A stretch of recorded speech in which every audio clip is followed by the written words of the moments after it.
அனைவருக்கும் வணக்கம். என் பெயர் ஸ்ரீதர்ஷினி சபன்வி. நான் சென்ட் கொலம்பஸ் ஹையர் செகண்டரி ஸ்கூலில் படிக்கிறேன். டாக்டர் அப்துல் கலாம் சமூக நல அறக்கட்டளையிலேருந்து எங்களுக்கு டிசிப்ளின் இருந்தால் எல்லாத்தையும் முன்னேறியெல்லாம் சொல்லி தந்தாங்க.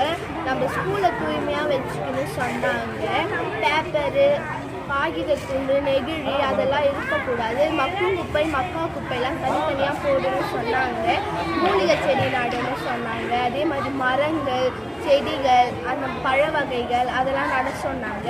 அதே மாதிரி பாத்தினி செடின்னு ஒரு செடி இருக்குது, அது விஷ செடி, அது நடக்கூடாதுன்னு சொன்னாங்க. அது விஷம், அது நம்ம கையில் தொட்டால் நம்மளுக்கு புண்ணு வந்துடும். அது மாடு ஆடுலாம் சாப்பிட்டுச்சுன்னா அதுங்களுக்கு விஷம் வந்துடும். அந்த மாட்டுப்பால் நம்ம கடையில் வாங்கி குடிக்கும் போது நம்மளுக்கும் அந்த விஷம்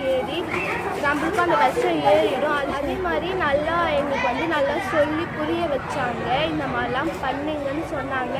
அதுக்கப்புறம் நாங்களும் இந்த மாதிரிலாம் பண்ணோம். அடுத்து நாங்கள் பண்ண போகிறது எங்கள் ஸ்கூலில் திருப்பி நல்லா தூய்மையாக வச்சு அந்த மரத்துலேருந்து வர இலைகள்லாம் எடுத்து மக்கா குப்பையாக இது பண்ணணும். அந்த உரமாக ஆக்குவோம். நாங்கள் அந்த இலைகள் காஞ்சி போன இலைகள்லாம் அப்படியே உரமாக ஆக்குவோம். அது மாட்டு சாணத்தெல்லாம் போட்டு உரமாக ஆக்கி செடிகளுக்கெல்லாம் விடுவோம். தக்காளி செடி, பழங்கள், அதே மாதிரி மரங்கள், மூலிகை செடிகள், எல்லா செடியும் எங்கள் ஸ்கூல் இருக்குது. எங்கள் ஸ்கூலை நீங்கள் பார்த்தீங்கன்னா நந்தவனம் மாதிரி இருக்குது. நன்றி, வணக்கம்.